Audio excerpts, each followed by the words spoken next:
Bonjour et bienvenue à notre méditation. Aujourd'hui, c'est le 27 mars. Je continue de méditer dans Proverbes chapitre 17, verset 9. Celui qui couvre une faute cherche l'amour et celui qui la rappelle dans ses discours divise des amis. Nous sommes en train de parler sur l'importance de l'amour, amitié, pardon. Hier, 26 mars, nous avons parlé de ces soucis que nous avons et qui nous font rater la cible. Nous appelons cela en français péché. Dans plusieurs textes de Paul, nous avons vu quelle était notre condition avant de connaître une essence d'en haut. Aujourd'hui, je continue donc à parler de l'importance de l'amour et des choses qu'il faut éviter, qu'il faut laisser de côté pour que nous puissions avoir des relations saines. Proverbe chapitre 16, verset 28, l'homme pervers excite des querelles et le rapporteur divise les amis. Donc nous voyons ici déjà deux choses que nous appelions, que Paul appellerait œuvre de la chair. La perversité et le fait d'avoir cette tendance de rapporter des choses. Ça, c'est terrible et ça peut diviser des amis. Donc, il faut fuir ces choses-là. Le psaume 1 dit qu'il ne faut pas s'asseoir avec des moqueurs. Donc, en fait, il faut éviter ce genre de choses. Ne pas participer, en fait, à des conversations qui vont causer de division, à des conversations qui sont malsaines. Nous savons tous très bien, si nous avons l'Esprit Saint, nous allons comprendre qu'il y a des choses qu'il ne faut pas dire et qu'il y a des conversations auxquelles il ne faut pas participer. Il faut fuir, il ne faut pas s'asseoir, comme il dit. Au lieu de nous asseoir, nous continuons notre chemin. C'est ce que le psaume 1 nous dit de faire. La haine excite des querelles, mais l'amour couvre toutes les fautes. Proverbe 10, verset 12, l'amour couvre toutes les fautes. Nous allons trouver ici un texte, Pierre va citer ce texte dans le Nouveau Testament. Proverbe 11, verset 13 nous dit, celui qui répand la calomnie dévoile les secrets, mais celui qui a l'esprit fidèle les garde.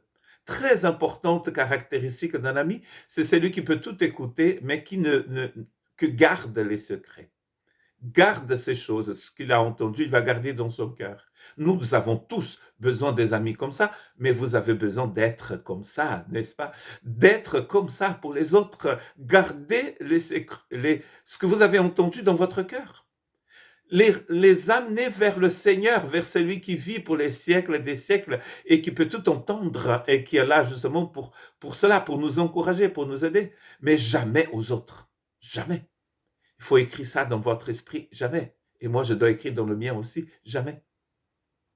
Ce texte donc de Proverbes cité par Pierre, il prend une valeur, à mon avis, beaucoup plus importante que celle donnée par Proverbe, parce que Pierre, écrivant en grec, il va utiliser un mot pour amour qui est utilisé dans la Bible pour amour divin. Nous sommes là face à une langue qui a plusieurs mots pour exprimer la même chose.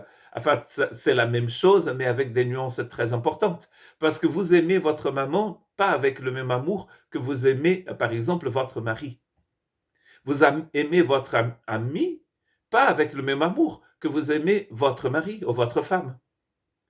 Or, Paul nous dit dans Romains chapitre 5, 5 que l'espérance que nous avons reçue ne peut pas nous faire défaut. Pourquoi? Parce que le Saint-Esprit a déversé dans notre cœur l'agapé divin. Et Pierre va utiliser deux fois le verbe agapé, pour amour, ici dans sa première lettre, chapitre 4, verset 8. Et c'est là où il va citer le texte de Proverbe que nous avons lu, quand il dit avant tout, ayez les uns pour les autres un amour ardent, car l'amour couvre une multitude de péchés. Et ce n'est pas n'importe quel amour, c'est agapé. Or, quand on a agapé, nous avons agapé car nous avons reçu le Saint-Esprit dans notre cœur, car nous sommes nés d'en haut. Donc maintenant que vous êtes nés de Christ, nés de Dieu, nés d'en haut, vous êtes remplis de l'amour de Dieu, mais qu'attendez-vous pour le mettre en pratique? Que Dieu vous bénisse.